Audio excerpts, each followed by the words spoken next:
He was not satisfied by having just the mandate, but he wanted to make sure that the owner of the mandate, the owner of the stick, the one who gave him the stick, the one who sent him to the land, was also present in the journey. Family, if it was some of us who were sent like Moses, given a stick that is capable of bringing water out of the rock, given so much power and so much great mandate, we wouldn't bother ourselves about whether God is there or not, because at the end of the day, that which he gave to us is still with us. But here is a man who says, I know you've given me this, but still, I want to see you every day. I want to make sure that wherever I am, you are there. I want to make sure that if we move, you are moving, and that if we stand, you are standing.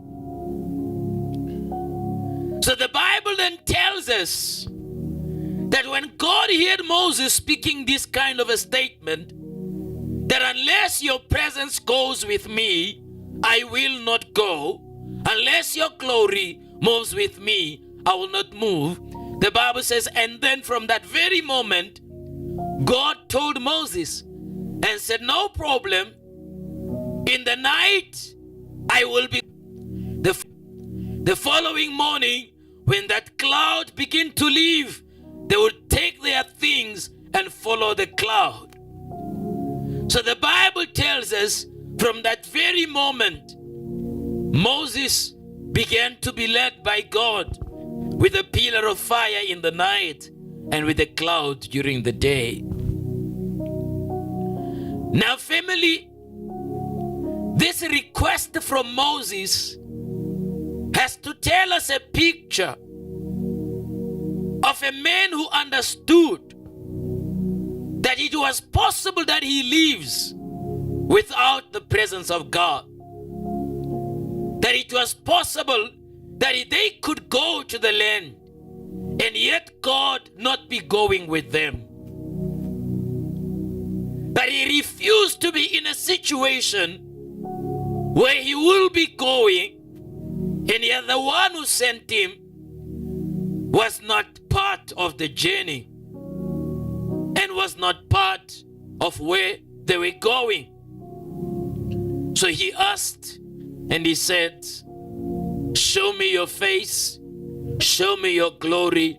Unless your glory goes with me, I will not go.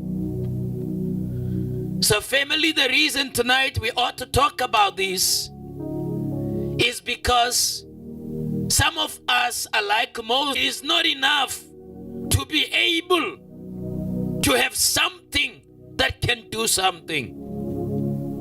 But there is a need for the giver of the gift. All the time, there is a need for the one who has given you what you have.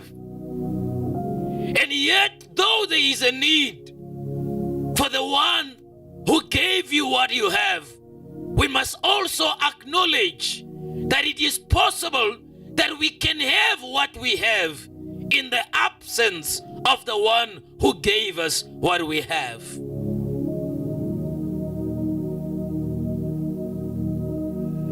That it is possible that we can carry the stick and yet the one who gave the stick to us is no longer going with us. The one who gave us the stick is not present in the journey. It is possible.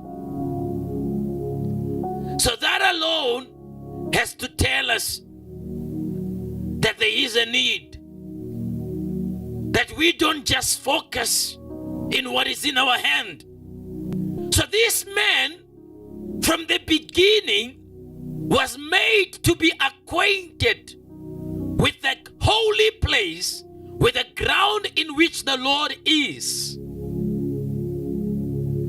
was acquainted with the presence of God.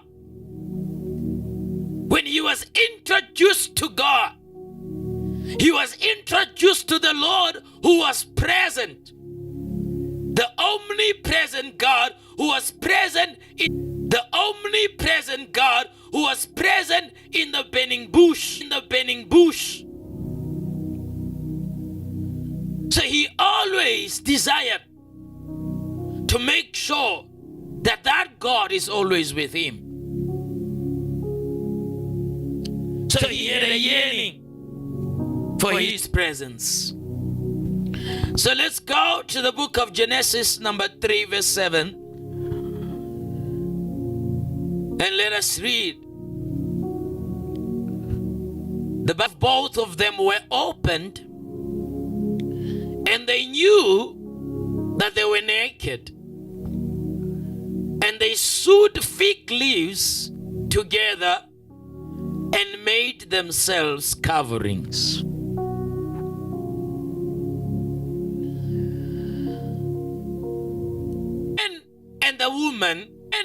And the woman, they ran away from the presence of God.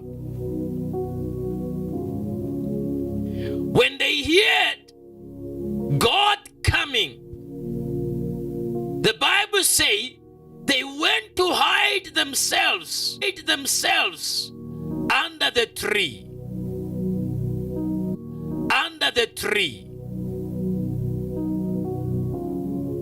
A man who was a friend of God.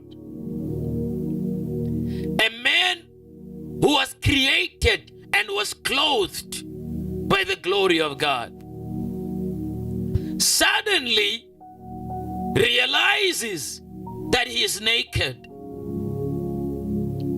And when he realizes that he is naked, he then decides to run away from God.